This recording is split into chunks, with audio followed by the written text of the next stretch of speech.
Back with another Keeping Current with Kansas City. This is Thad Bell from the Kansas City Soccer Journal. With me, I have Daniel Sperry from the KC Star.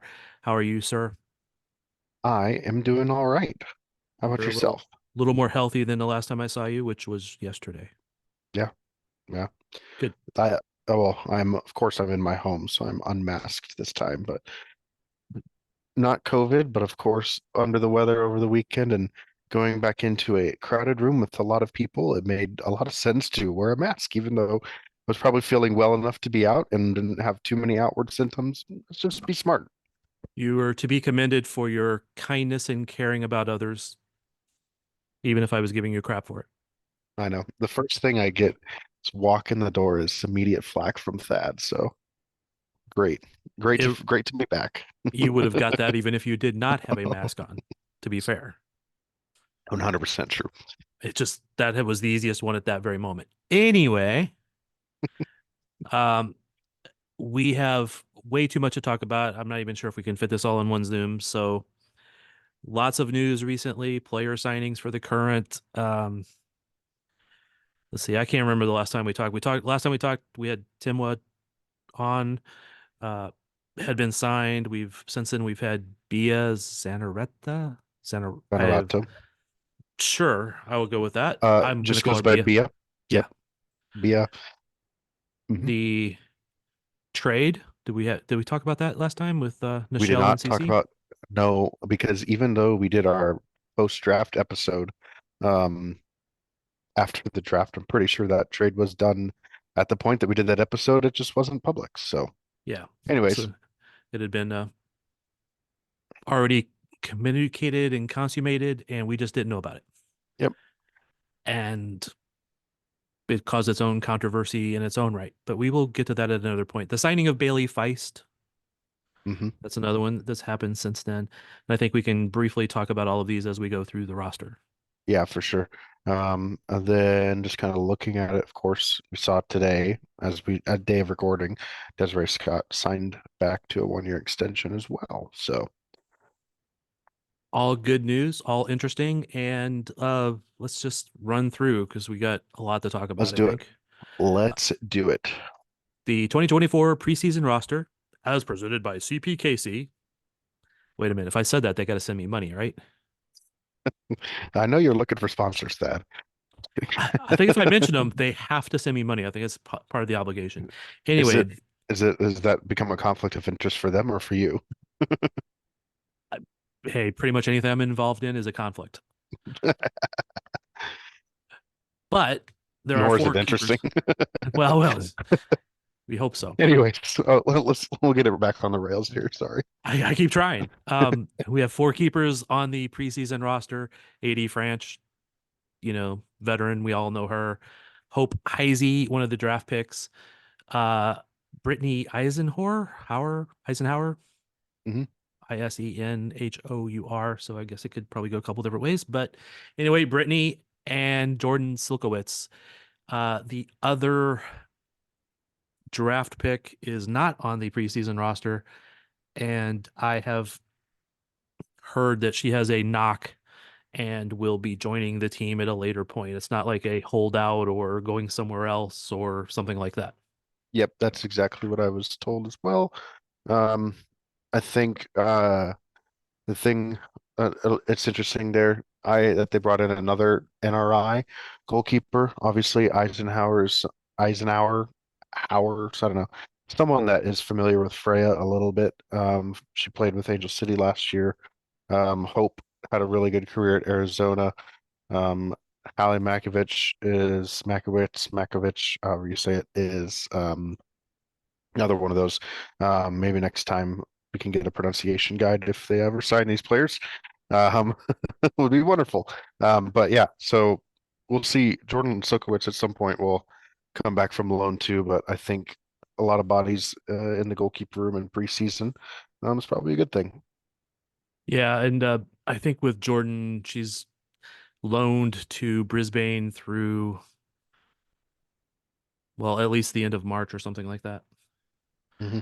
But probably will not go past that because they probably will not make the playoffs. I think we did discuss that last time. Yes. So four keepers in the camp going to preseason. AD, Hope, Brittany, Jordan. Um, just anything stand out there other than you said like they invited the NRI, the not roster invitee, non-rostered invitee. I think the only reason that just at first glance it stood out to me that Hallie Makovich wasn't there, but I think once we learn the reason for it, it makes sense. So she'll be there eventually. Absolutely. Uh, Defenders, not a ton of surprises there. Nope. Elizabeth Ball, Stina Balasager, Hannah Glass. I keep saying Hannah Glass.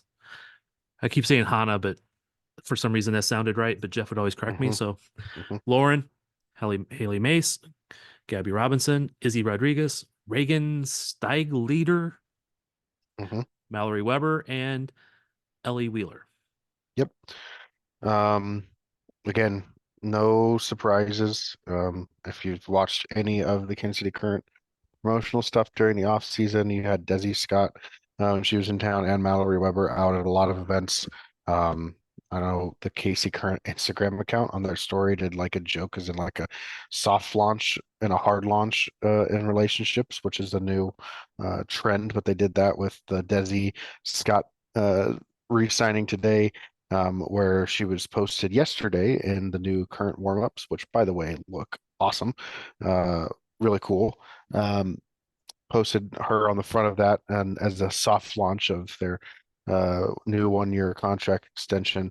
Mallory Weber's the picture behind her. I won't be surprised if Mallory puts together a good camp and feels like she can give it a go and is inching close to it, that um, she eventually ends up in the fold at some point. So a valuable veteran, and I think a good point for her to be able to be in there and get an opportunity to work back.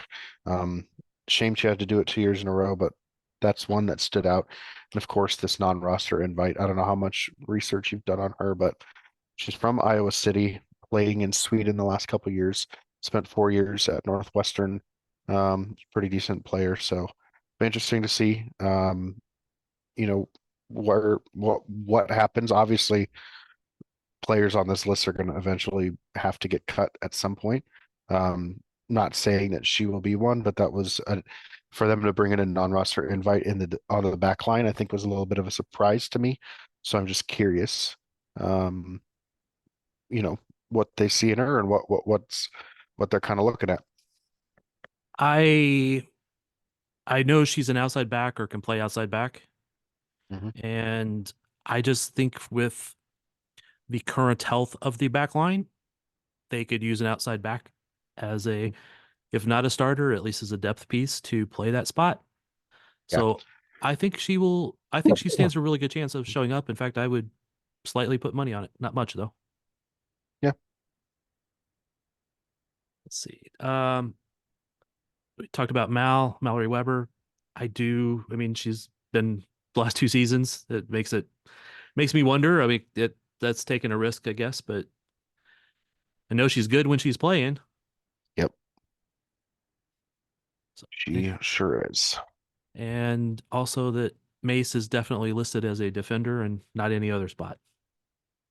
Yeah. I don't know if I mentioned this on a past pod, but one of the conversations I've had with Blocko, he mentioned that I asked him specifically about where he sees her, and he said he sees her within one of the fullback groups, and he talked a little bit about how he sees her strengths and how thinks that they can utilize her in different spots to help free her up to do the things that she's really good at, and be more dangerous, even if they are playing a back four. So, interesting to see her back there, but Vlaco definitely sees her as part of the fullback group. Yeah, that's probably one of those things that I will always, acknowledge that Vlaco knows more about coaching than I do, but I don't always agree with everything he does. Hmm. If it was me, I would be looking to get her farther up the field. But again, let's see how he uses her. Hmm.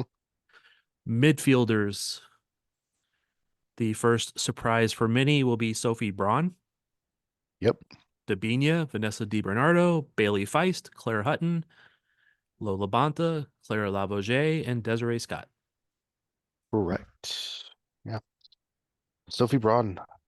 Um, After Vlatko gave us uh Yeah, we both have done research on her. yeah, Vlatko gave us that tidbit about an American playing that's played abroad, kind of did none of the big names made sense. So I was just kind of started looking into the idea of dual nationals, and her name was one on the list that popped up, and went back and looked at it, and she kind of fit the position profile that he was talking about. She's played on the back line a little bit as well, both for country and a tiny bit for club with Leon. She played at Club Leon and Liga MX Femenil for last couple of years, represented Argentina at the World Cup. She's an Argentinian mother, American father, born in Oregon, went to Gonzaga University. She scored an absolute banger at the World Cup. Go look it up on Twitter. It's phenomenal, screamer of a goal. So yeah, I think an interesting, prospect. She's still relatively young, and could kind of see if that CDM, the destroyer role, is something that suits her. Because I think as a player that's a fullback and a player that we've seen can shoot the way that she can. There's a little bit of that maybe destroyer like deep lying playmaker of ability in her to kind of do maybe what Desi does in her own way. I did a couple hours of digging in the middle of the night when I should have been sleeping, going through every single game roster I could find. And I saw a lot of cases where she was playing a six or a dual pivot. Hmm. I know a lot of times she was listed as a defender, but just looking at where she was actually lined up according to various different sites, which I don't have complete faith in. However, there was enough of them there that I do take them to be generically correct of that she Hmm. played in that role quite a bit. So I do think that that is probably the person they are looking at to be the six Hmm. battling with Desi for that spot. Yeah. Uh, and yes, from what I've watched of clips and games, she's definitely got the ability. Yep. Has the bite. But yeah, overall, I think that Bailey Feist and Braun, if Braun is brought in long term, I think, um, and who knows, maybe it's a matter of when Braun is officially signed or brought in long term. But the Feist and Braun, I think, round out the midfield in a way that I think you can feel pretty good about that group now, especially with Desi Scott on paper being there. We'll see how healthy she is. Obviously, Lola Bonta and Vanessa Di Bernardo can momentarily, for short spurts, function as the two deeper lying midfielders if need be. But at the same time, uh, I think that it'll be um, you know, as a whole, that midfield group makes a lot more sense than it did maybe even 2 weeks ago. Definitely. I again would lay at least some money that Braun will be signed in the next day or two if they she hasn't already been. Yeah. And I think we'll be writing something about that in the next day or two, quite honestly. Uh Bailey Feist was probably one of the bigger surprises for me just because she's had injury troubles over her career and, Hmm. she missed a whole season with I think 2021 Yep. and it's it's always like the big question mark for me is signing too many players with injury histories. That's killed the current in the past. Hmm. And but from what I can understand, Vlaco is pretty high on her being a big contributor. So Yeah. Uh, she's got she does good things when she's healthy. I know she had a bit of a knee injury last year. But yeah, her because I think it was the ACL in 21 yeah, is what it was. And she she missed the entire season. And then but she put up a lot of minutes in 22 as well. So I think that was one of those things like, okay, you could see that she can rebound and can play well. But it was it definitely I think it's of note when players have injury history, but at the same time, I still think as fans, and not saying you as a fan, fans tend to fear the worst. And so any player with any injury history is scary. But the reality of pro sports is that there's injuries. People get hurt, injuries happen, and you know, unless they are, I think if you talk to a lot of doctors and team physios, unless they're recurring injuries or injuries that are same leg directly linked to one another, those are where things are concerning. But I think these are on two different legs. And so I think, you know, two Yeah. different leg injuries. So I think, at some point, concern, yes, but like I said, injuries happen. It's part of sports, sadly.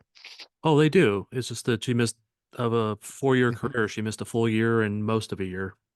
Yeah, So, and one of those years was a COVID year, so there wasn't a ton of games. So that's again, that's just a concern. I have faith that they have doctors that can figure this out. yeah. Forward line, Timwa Chawinga, Michelle Cooper, Kristen Hamilton, Mimi Larson, not yet reported, Alex Pfeiffer, Nichelle Prince, Alexa Spanstra, and Bia. Correct.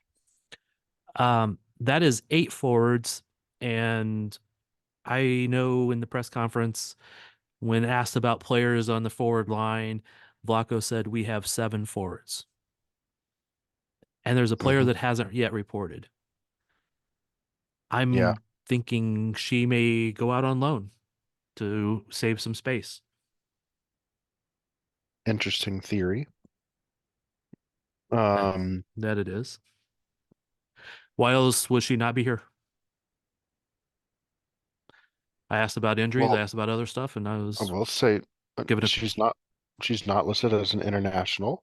Maybe she is on her way to get a green card.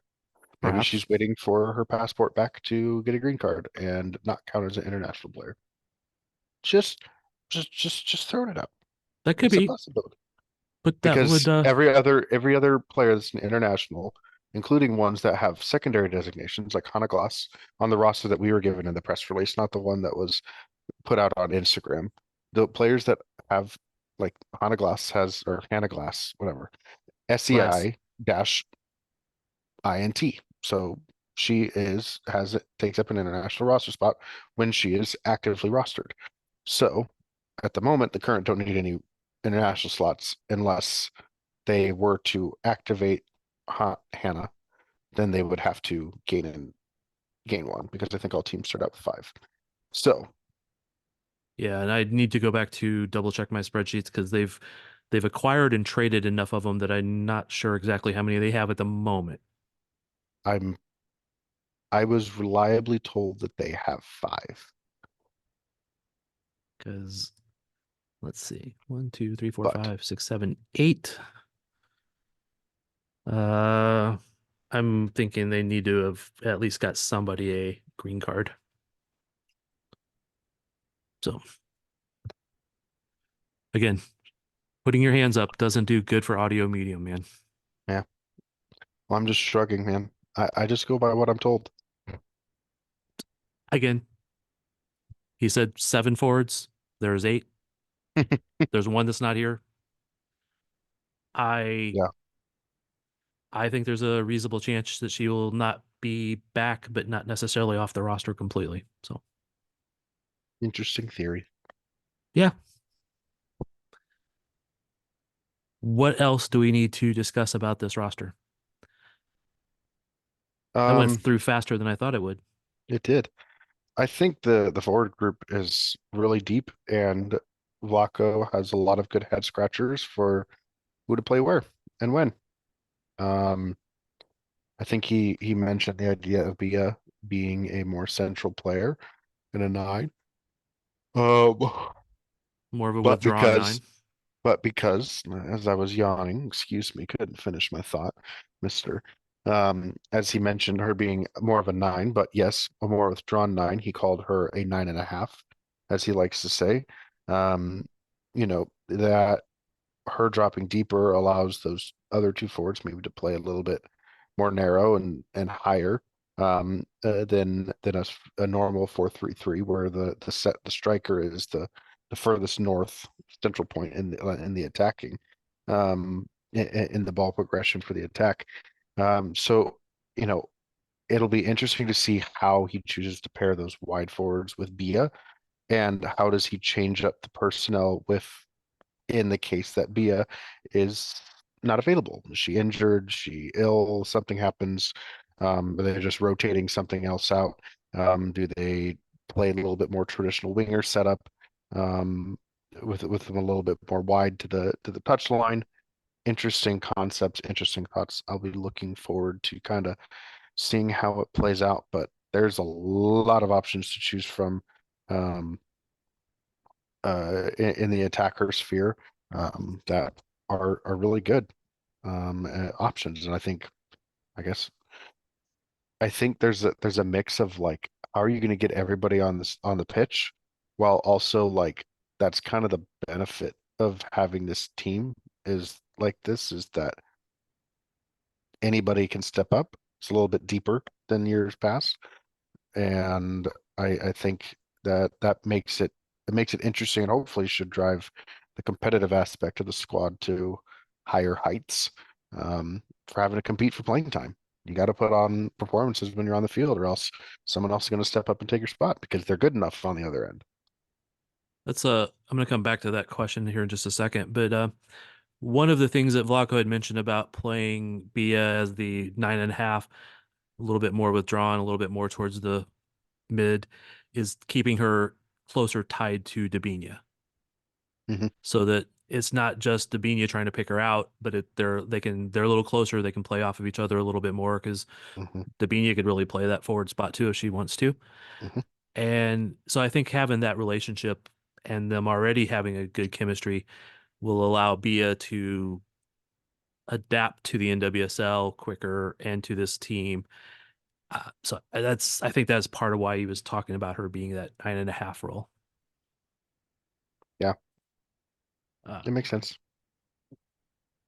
Talking about the depth, I know Vlaco had told you, and he's said some similar things to me and in the presser about how he wanted to raise the lower level of the team, and wants to raise both, but he wanted the lower level to come up closer to the top of the team.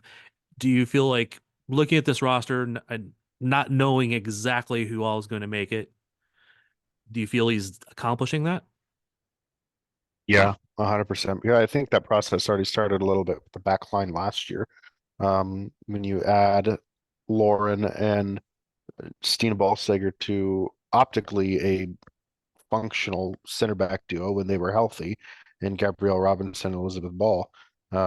So you have now all of those guys in the mix in the center midfield or center back line, that center back position. Um, that like really creates that depth and competition and question mark of, well, who's going to play? What's going to be the best players? The players who are playing the best at the moment. But to be able to create that across all three lines, I think is pretty good work, and will be interesting to see, um, if the what are the hopeful benefits of doing those, of choosing to do that with the roster and really make it so competitive from top to bottom. It'll be interesting to see if those come to fruition. It's always good to have the competition because when you have a clear one and a clearly distant two, the one isn't being challenged as much. And it's not even just Hmm. that a person needs to be challenged, it's that the level they're playing against needs to be high. And if you're only playing Yeah. against somebody who's a lesser player, and not trying to insult anybody who was with the team Hmm. previously, but the closer that level is, the closer everybody is playing to a higher level. It keeps pushing both of them at that point.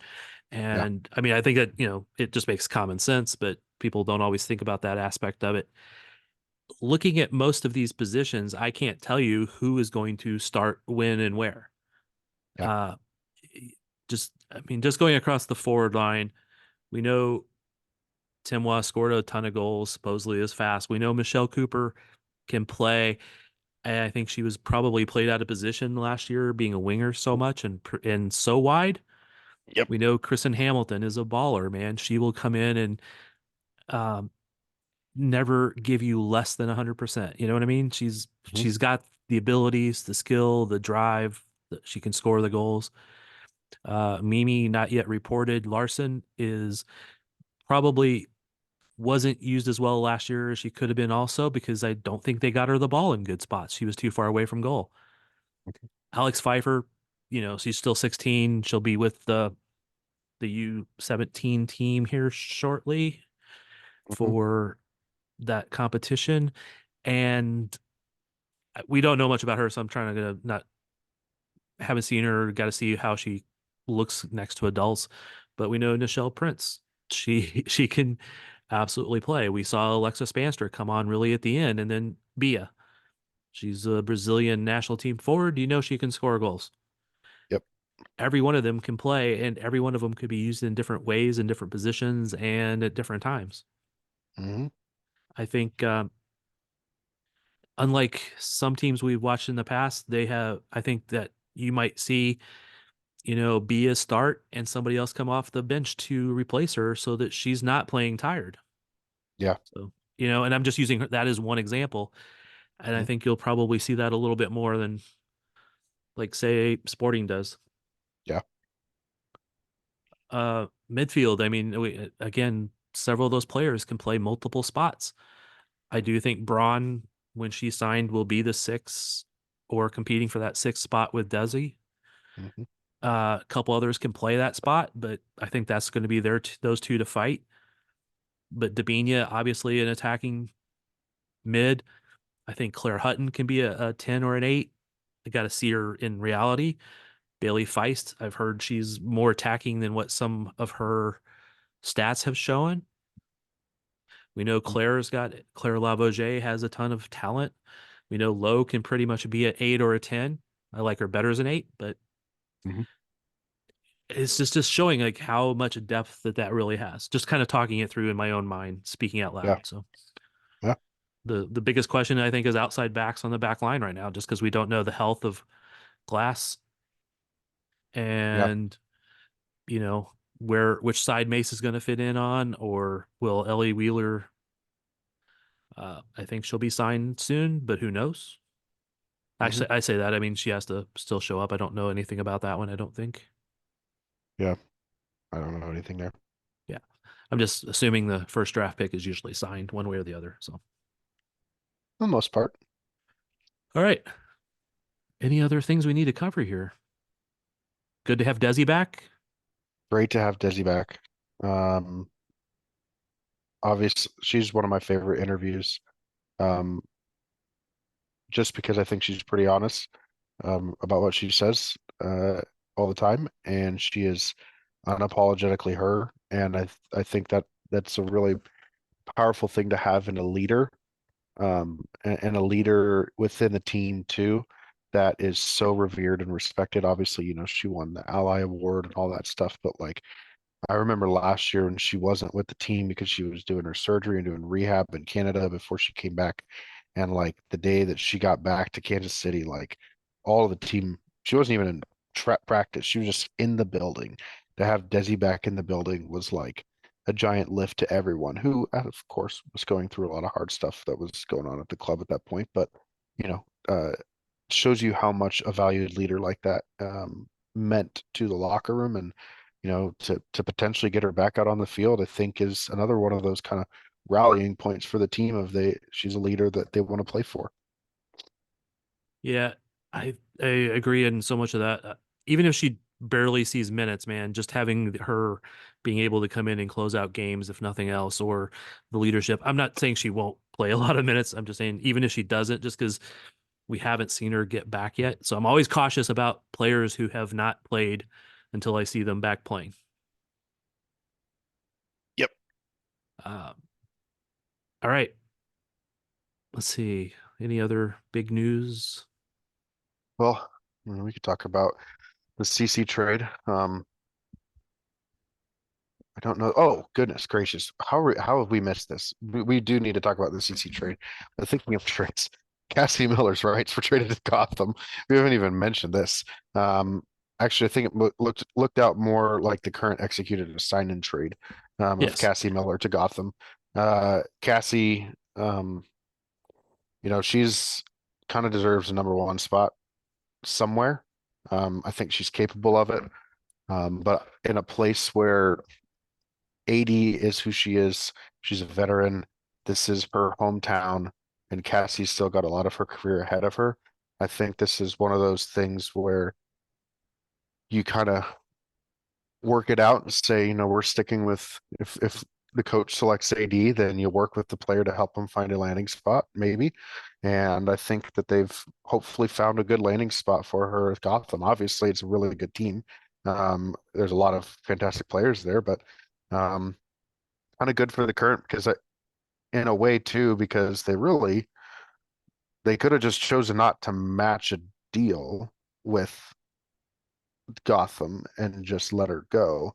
But Yep. instead, they got money out of it from Gotham, and which is, I think, is a good, smart business tactic on their end. But they also get her to a desirable destination in the process. So I think this is one of those rare, on paper win-wins for everybody. Yeah, getting a little extra cash, 70,000 in regular allocation money and 30,000 in league transfer allocation money, however you say that. Whatever the heck that is. Yeah. A lot of people thought I was crazy when I said she was going to be traded. Yeah, And then you had the destination at one point too, so I had heard a destination, but I had not heard. It's interesting.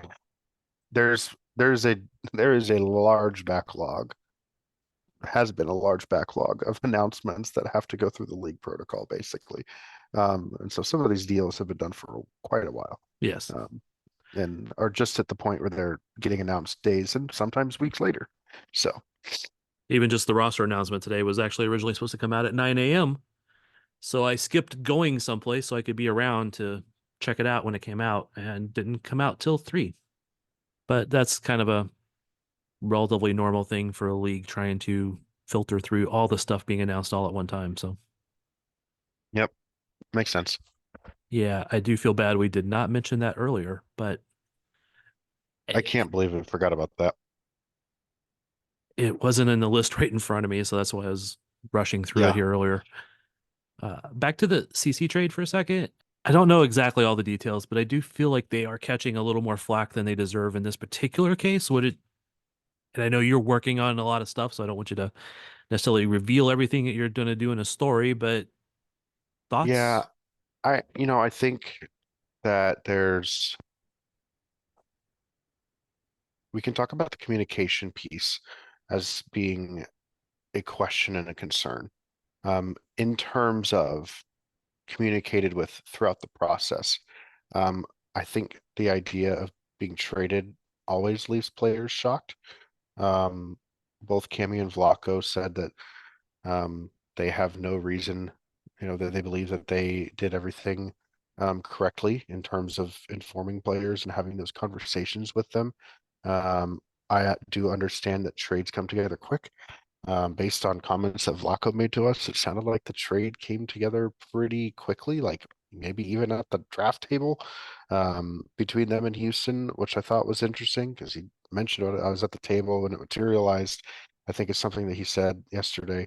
Don't direct quote me on that. I don't want to put words in his mouth, but he said something to the effect of being at the table Yeah, when he those he said he was at conversations the happened. table. He did say he was at the table when it happened, And or started, whichever way yeah, that. But and it's been reported too that those conversations happened at the draft, to get the trade done. So, um, both players expressed surprise at being traded. I think being told you're being traded is always going to be surprising.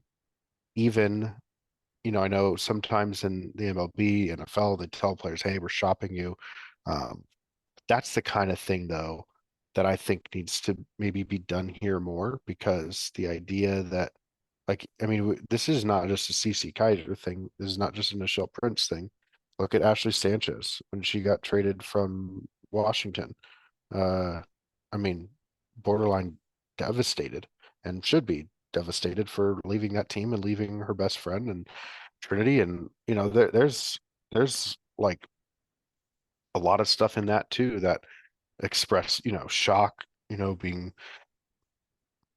sad that you're being ripped away from a place that you called your home, but like that's also part of the profession that you sign up for is dealing with these trades. And until there's a different transfer mechanism from team to team within the league, trades are how that is facilitated in the NWSL.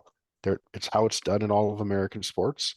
Um, we see a little bit less player for player trades in MLS as being primary team to team movement anymore.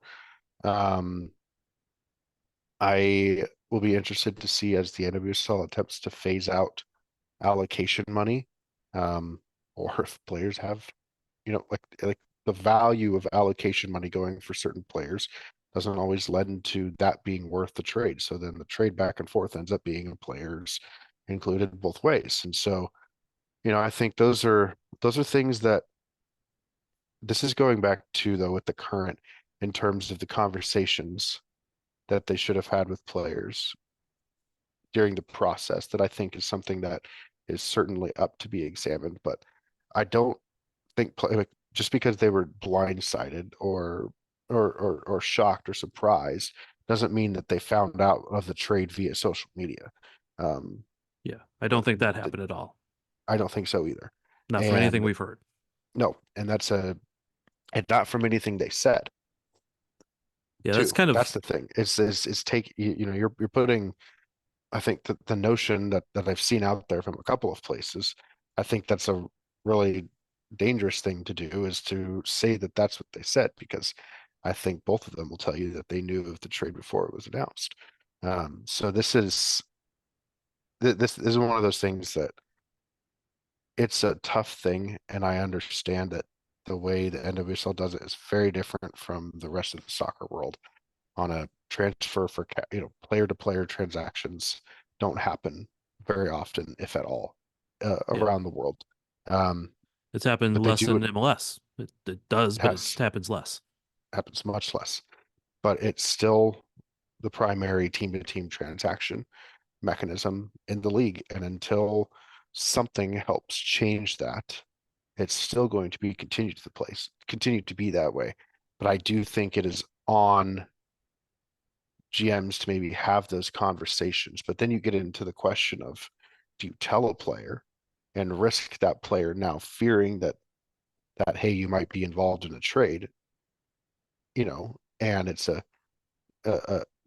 the other team asks for that player, and then ultimately the team decides not to trade that player to them, and they're not a part of that move, or the trade never materializes. So now then the player either has two thoughts in their head. One, this team wants to trade me. I don't I don't want to be here anymore. And two, you question whether or not your coach wants you around. Maybe your coach just and your team is trying to trade you. And I think those are also bad things for player mental health. Yeah. And so, Might even be worse in the long run for that because maybe it comes up twice, maybe it comes up three times yeah, that another team's looking for you and you pre-warn them and it does three times the yeah, damage instead of once. I don't know. yeah. And I think I am 100% open for the conversation here on trades and the negative effects of them.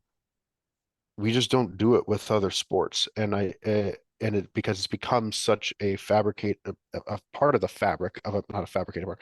It's become woven deep into the fabric of what makes American sports, and we just don't bat an eye to it. If Woj tweets a trade happen in the NBA, you know, even players are saying, "Oh, they're blindsided by this." No one's rushing out there saying, "Oh my gosh, you know, I feel for these players being uprooted from their homes and having to be moved across the country." I'm not saying that's a bad thought to have. I'm just saying that that's like a standard then that we maybe should be holding all American sports to, and thinking of the way that those transactions happen. I don't know if you're going to change the culture of that, but at the same time, like this is something that's so ingrained into our nature as sports fans in America. Is the big bomb breaking news of some groundbreaking trade that shifts the fabric of something across the league, The right? blockbuster trade. It is become such a sensationalized part. of the American sports culture that we don't bat an eye when it happens, and we don't think about it in the sense of how it affects those people.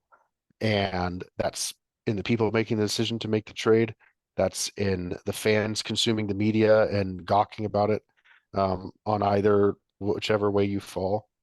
All of these things, I think, are part of a greater conversation around the transaction in sport that I think, I mean, I'm willing to have, and I think it's certainly a place that we can willingly have that conversation. But I do think there's certain things about this trade that need to be put into the right context, um, Yeah. into the right setup. And so that's why I say I think the conversations about trades between player and team, and maybe agent and player and team and all together. Hence, I mean, Loera got a new agency the day after she got traded. Yeah, that's kind of telling, and it And may so not have been I all one direction there on the problem. I think there's a lot of I think there's a lot of things at play in all of this that are part of this conversation, um, around that communication around the trade. Unfortunately, we can't really have a conversation about the trading itself and that trades are bad until we have another mechanism, for to replace it. Well, I want to kind of address that for a second. You talk about another mechanism. The mechanism around the world is Team A calls up Team B, says, I want player X. I send you Z $1 million for that player, right? The player still gets uprooted. Yep. I mean, they may have veto power over being moved, but even Yeah. if they don't have veto power, even if they do have veto power and they say, no, I don't want to leave, you now know your team wants to sell you. It's Yep. still an emotional thing right there. Yep. Going back to like even the Lynn Williams trade during the draft 2 years ago, if I remember correctly, and I apologize if I'm getting this wrong, but because it was a big uproar then, because she was shocked and surprised and all that stuff, but people took it that she wasn't told about it. If I remember correctly, she was called, said no, I don't want to be traded, and then called back a little while later and said, yeah, you know what, you just pissed me off, trade me. Not exact quote. Yeah. So I think I think in that case she actually did have veto power, whether it was just by star power or by contract. But then once she realized Yeah. that she was being even shopped, she wanted to go, Yeah. which turned out well Yeah. for her. Yeah. Um, And I think I'm curious to see, obviously we don't know and hear about no trade clauses.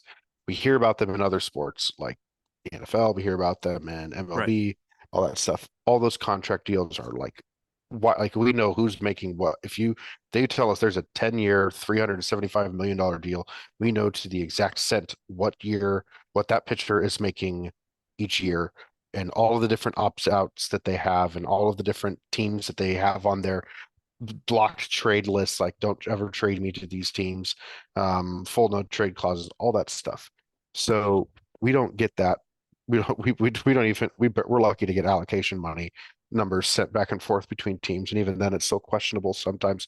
The the I lost my train of thought in my stupid contextual rant. Um, That never the happens. never happens. The Oh goodness gracious. Well, if Oh, we sorry, have I got it. The once It'll be interesting to see if players start asking agents to negotiate no trade clauses in their contracts when they're in places that they're happy, and if not, then do those teams start signing those no trade clauses? Because then teams are in a wiggle room and they can't change that. A lot of teams don't really sign players for. I think the fact that Mal Swanson getting a 4.5 year deal is like the longest deal ever in NWSL history is mind blowing to me. yeah. None of these players are guaranteed anything long term in that effect, 2 or 3 years. So if you know you could go to one team, they could change the coach because the coaching carousel is crazy. You go to one, you have a 2 year contract. You're going to make that money for 2 years, but you don't know if that's going to be for one or two different teams. Somehow balloons just showed up on my screen and it The threw us hell did off. you do? Apparently, if you hold up a peace sign, balloons go up. Yep, there we go. Good old Zoom. Fun times. Anyways,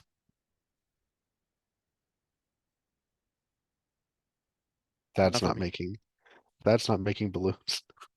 That signal does not make balloons that. Anyways, goodness gracious. As we what was I saying? Oh, these players could play for, you could have two-year contracts back to back, and you could play for three different teams over the life of that. 8 players, start asking your agents to negotiate no trade clauses so you don't have to do that kind of stuff. Um, I think these are things that as the league's player to team balance, the way the pendulum has swung in the NWSL, there's a lot of player power.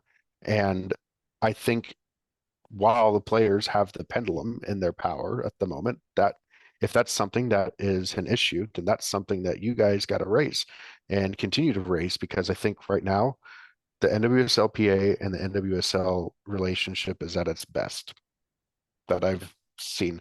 And this is your opportunity to negotiate for those things and some more protections for, your work where you're working, essentially. And I think that's, at the moment, the rules are the rules. And that's what I've said. But I think it's fair to have a conversation that aspects of the rules suck, or if you are of the opinion that the rules suck themselves, you're allowed to have that opinion. So I think that's kind of where we're at on this whole thing. Is we've ranted way too far along on this at this point, but I do think it's a very interesting conversation about this whole thing, and I do appreciate Cami and Vlaco for being kind of upfront and addressing that and talking Yeah. about um, that They weren't even trade. specifically asked about it, and they kind of went into it just because I think they knew it was a question. I think they knew it's something that fans have been voicing concern of. But I do appreciate the calls for, better conversations with players, Yes. especially from the front office and especially from a team that has had a history of players voicing their discontent with how their trades have been handled upon their departure, or There's how their departures have been handled, period.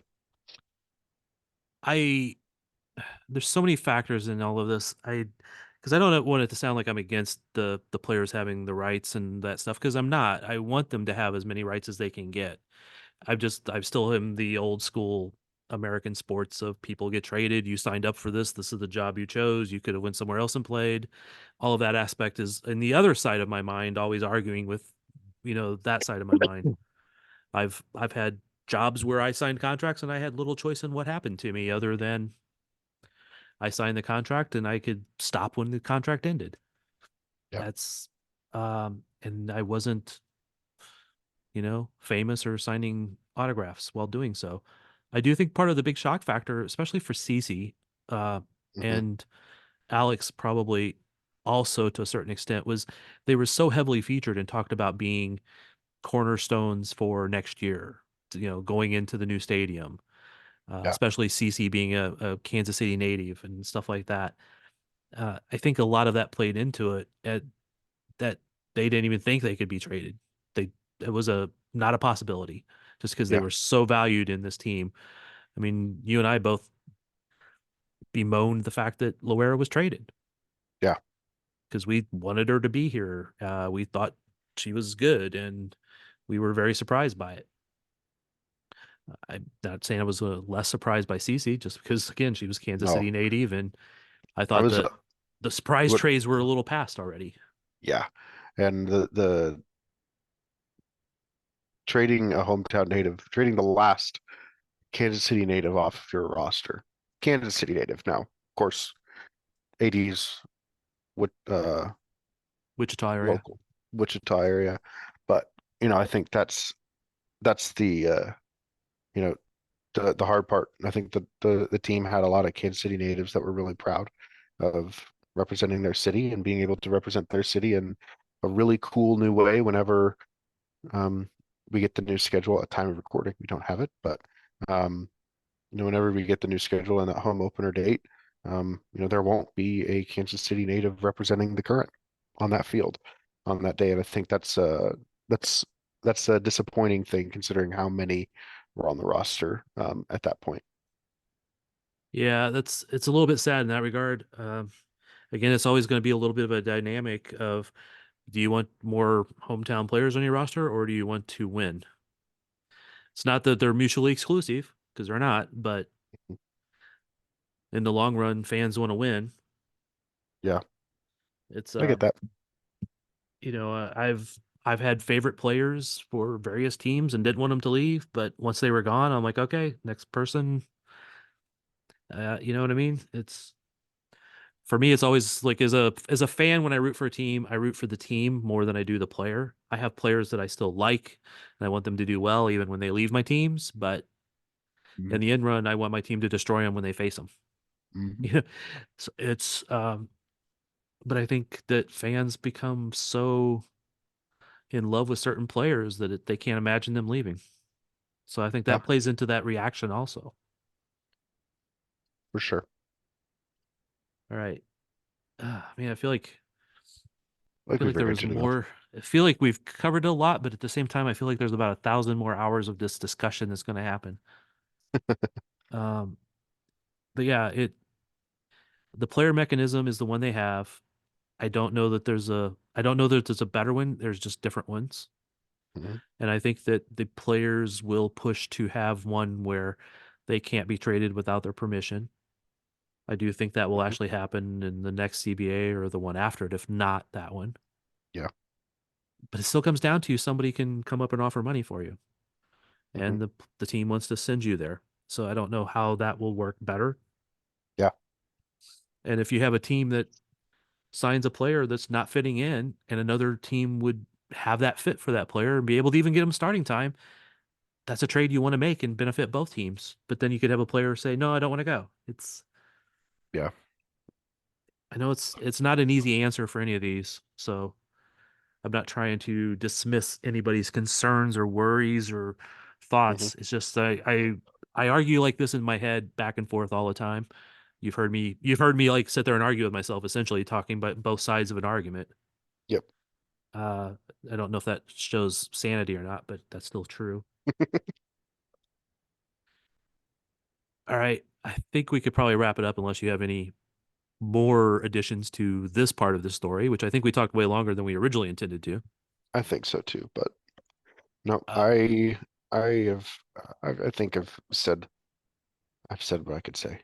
I think I think Mr. Sperry will have a article about this subject in the next day, 2 weeks that will be interesting. I didn't want to put a time limit on you, man. I can be busy. I have things to do, man. Just kidding. Ugh, it's just going to get busier here soon. Yeah. But it will be good to see some B-roll, if nothing else, since we can't go watch practices right now. No. And it's kind of sad. But anyway, we can't go see practices. We can't see any of that stuff. It'd be good to see some B-roll, see what's going on, see who's there, what they look like. Mhm. Good to talk to some players again. We did get Yeah. to meet Ellie Wheeler and Hope Heisey Yes. yesterday. Hmm. Good, Also, well-spoken young yeah. players. Yeah. We also got to meet Nichelle Prince. Yep, I think y'all are gonna love her. She's very, very, very kind, very nice. I think she's a very good player, but I think you'll fans will very quickly, really like her. I think yep. she's got a good attitude, good character, and I think one of the a couple of things that she talked about was just the fan connection. I think even Lowe made the joke, you actually get to play in front of fans now. I know that cracked me Um, up, man. you get to have fans now that you're not in Houston anymore, which Uh, is a hilariously epic burn. So yeah. I I And, I and, and in defense, Nichelle tried not to laugh, but she did have to laugh at least some. no. No, she at first she was like, "Oh man, it's tough." Yeah, I think it'll be she's going to be a player that you're really going to like, and I think a player that will fit in well with the culture and the core of this team too. Yeah. And if this team stays healthy, it looks like it could be a very interesting team. So, Yeah, any other last famous words, prophetic things? you get none of those things out of me. It's been a pleasure, Thad. Mr. Sperry, it's always fun to talk to you. We give each other crap, and that's part of the entertainment. And that's okay. The entertainment for us or for them? Ah, Let you us know, know. Comment below. it's definitely entertainment for me, whether it's entertainment for anybody else. It makes it part of the fun that I have just talking soccer.